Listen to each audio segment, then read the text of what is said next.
nous ne sommes qu'au début de cette épidémie.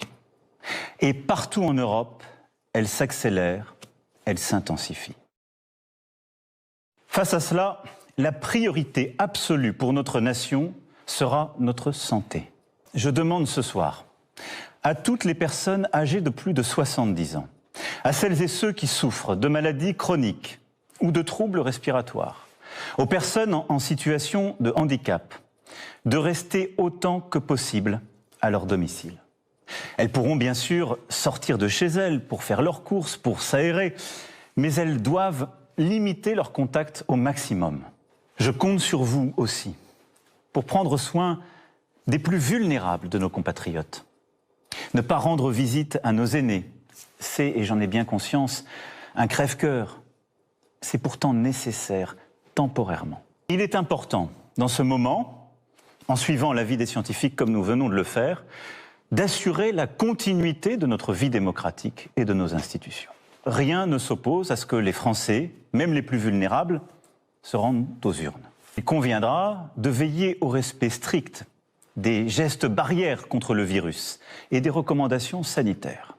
La deuxième, c'est de freiner l'épidémie. Dès lundi et jusqu'à nouvel ordre, les crèches, les écoles, les collèges, les lycées et les universités seront fermés. Quand cela est possible, je demande aux entreprises de permettre à leurs employés de travailler à distance. Les transports publics seront maintenus, car les arrêtés, ce serait tout bloqué, y compris la possibilité de soigner. J'invite tous les Français à limiter leurs déplacements au strict nécessaire. Le gouvernement annoncera par ailleurs des mesures pour limiter au maximum les rassemblements. Toutes les capacités hospitalières nationales, ainsi que le maximum de médecins et de soignants seront mobilisés. Nous allons aussi mobiliser les étudiants, les jeunes retraités. Les soins non essentiels à l'hôpital seront reportés, c'est-à-dire les opérations qui ne sont pas urgentes, tout ce qui peut nous aider à gagner du temps.